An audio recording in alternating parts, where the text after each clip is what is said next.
Meu nome é Maria Aparecida Lemos, Cida Lemos. Eu sou diretora de projetos do Instituto Alinhavando. E o Instituto nasceu de um sonho que eu já tinha há algum tempo, porque desde 2000 eu trabalho como educadora social. E eu comecei na Secretaria de Estado da Cultura, com Marcos Mendonça, aí depois já fui desenvolver projetos em favelas.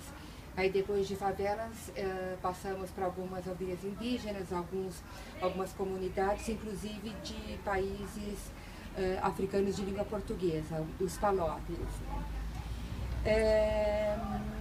A função social do Instituto é justamente atingir, pensar nessa população de alta vulnerabilidade que tem pouco estímulo para a escola. Eles têm, ao mesmo tempo, eles têm muito estímulo dentro das comunidades mesmo para ingressar no tráfico. Quando você trabalha dentro de favelas, você lida isso com uma naturalidade muito grande, porque a grande maioria dos seus alunos, eles têm ou irmãos ou os pais no tráfico, enfim. Então, o que a gente tenta eu, por intermédio de cultura, esporte, apresentar a essas crianças, a esses jovens, que existem outras possibilidades também. A coisa é bem difícil, sim, mas eu, como estou desde 2000, nós estamos em 2017, hoje eu tenho vários alunos que alguns não estão mais comigo, alguns presos, alguns já morreram também, alguns se perderam para o tráfico, mas ao mesmo tempo eu tenho vários alunos que cursaram uma faculdade, que estão trabalhando, que são chefes de família, inclusive numa das comunidades em que o Instituto Alinhavando atua, que é a Vila Praia, o próprio líder comunitário dessa favela, que hoje ele está com 30 anos, ele foi meu aluno quando ele tinha 16. E ele era um aluno muito complicado, assim, muito inteligente, muito atuante, mas muito complicado. E hoje ele é o líder, ele está casado, está com filhos, tudo, e fez uma faculdade. Ele fez fez um estágio brilhantemente no Instituto que recupera presas, sabe, de presidiárias, e também junto ao nosso instituto também desenvolveu mais um outro projeto dentro da favela, né? E aí, dentro de todos esses problemas, a gente vê evasão escolar, porque, infelizmente, a grande maioria das escolas que tem nessas comunidades, quando você lida com escolas grandes, com comunidades grandes, por exemplo, a Paraisópolis, existem várias escolas públicas dentro da Paraisópolis. E depende também do próprio coordenador, da própria diretoria da escola. Tem escolas muito boas e, infelizmente, também tem escolas que, enfim, que existe muita falta para o professor, não tem um estímulo com essa criançada. A própria parte de alimentação, sabe, as crianças que às vezes tomam café, almoçam dentro da escola, não tem nem o básico, é um biscoito seco com algum suquinho, enfim. E aí falta projetos também, projetos que estimulem essas crianças. A gente precisa descobrir qual é o motivo dele continuar dentro dessa escola.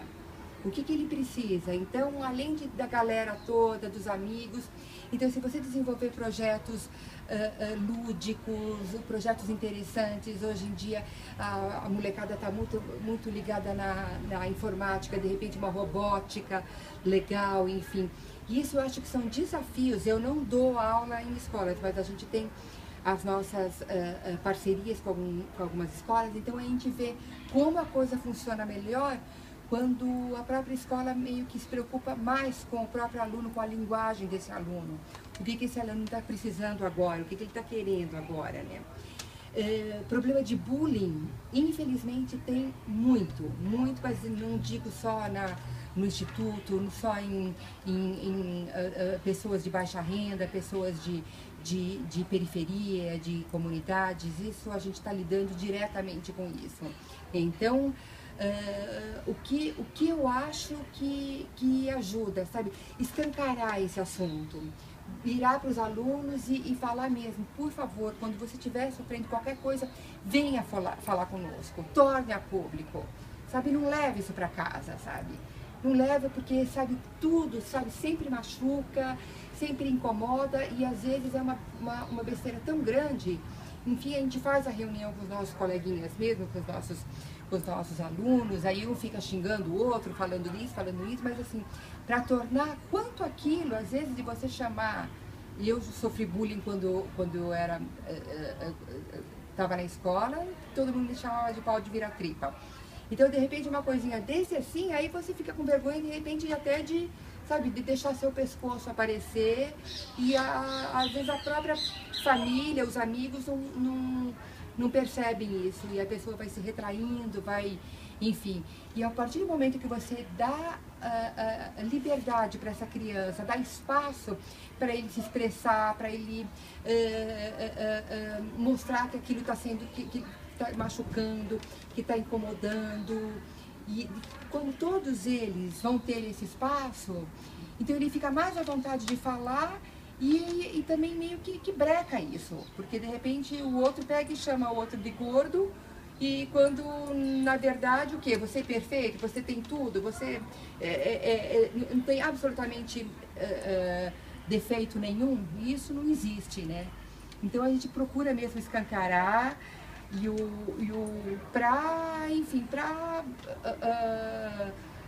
para desmistificar, para tirar aquela coisa, eu tenho vergonha, sabe, eu levo a vergonha daquilo que eu sou chamado. Não precisa. Ninguém precisa ter vergonha, né?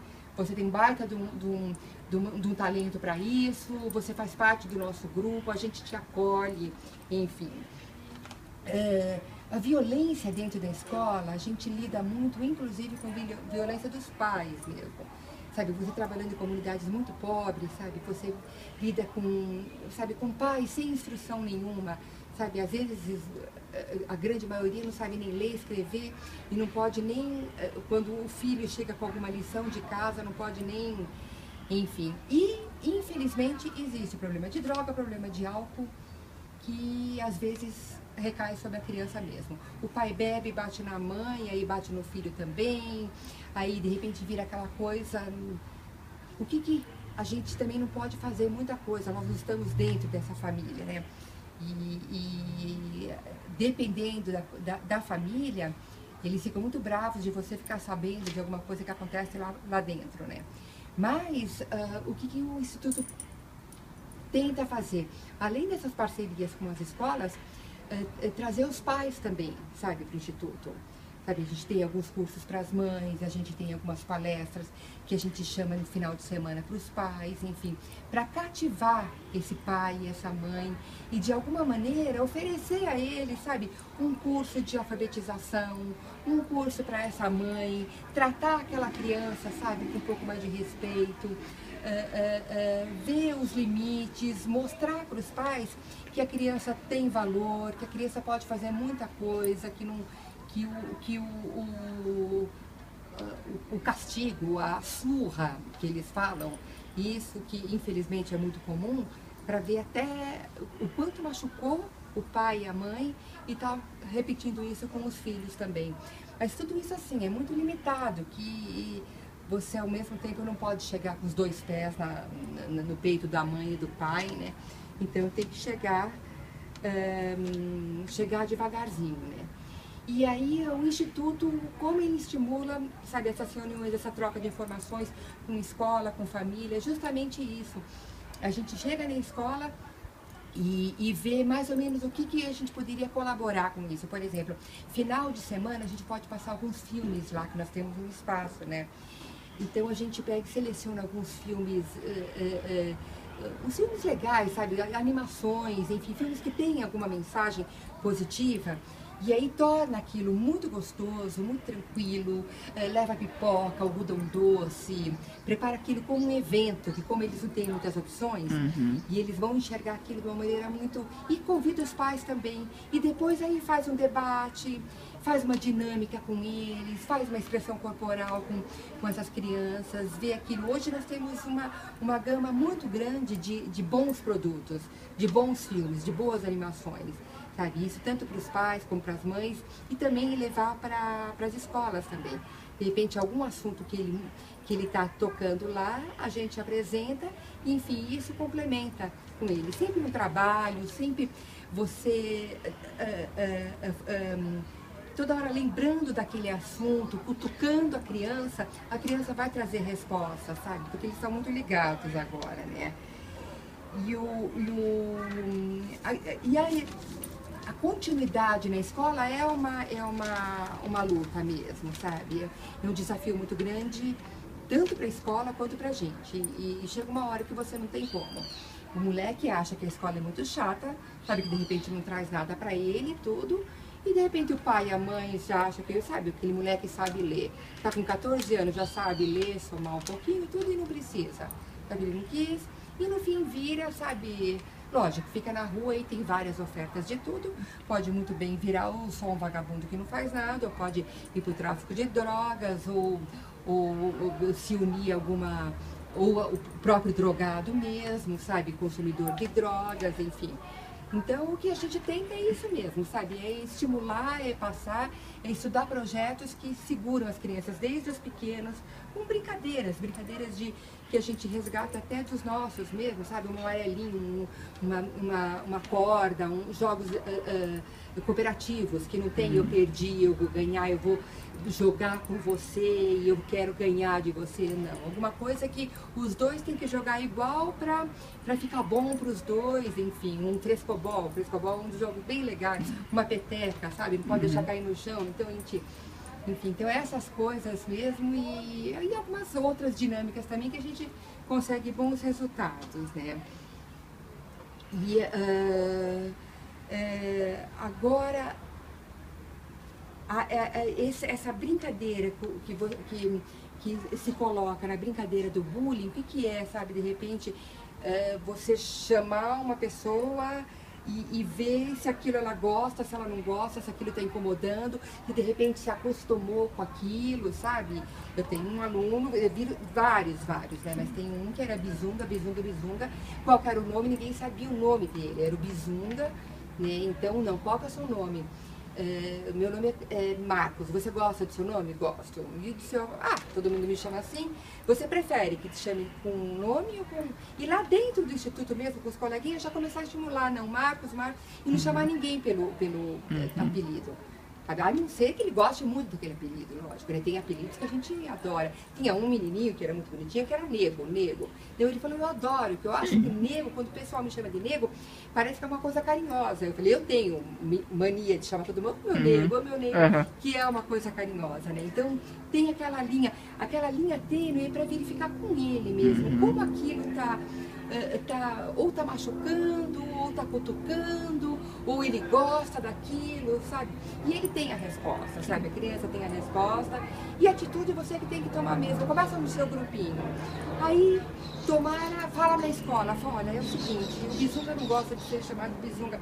Começa a chamá-los pelo Marcos, ele começa numa sala de aula nova, se todo mundo chamar de Marcos, ninguém vai saber que ele... Aí a coisa vai crescendo, de repente o Bizunga não existe mais, tem o Marcos lá, isso que a gente chama.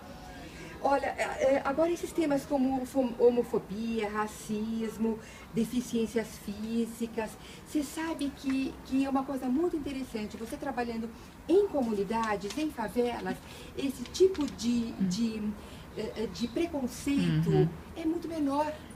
Você não vê nenhum irmão que tem um irmão gay esconder esse irmão gay, falar que ele não é gay, é uma coisa muito aberta. De repente, ele tem um namorado, a menina tem a sua namorada, tudo é muito mais claro dentro de uma comunidade do que, sabe, de repente uma pessoa de classe média, sabe? Isso desde o começo, por exemplo, a pessoa com deficiência, a gente sabe, a gente tem alguns alunos com cadeira de roda, com todos eles ajudam. E todos eles tratam aquilo como, enfim, tudo faz parte da comunidade deles. E isso é realmente muito interessante. Dentro você não vê nenhum preconceito quanto, sabe, nenhuma criança homofóbica. Desde criança eles já crescem com isso é natural, sabe? E isso também eu acho uma coisa positiva, diferente dos nossos. E agora eu acho que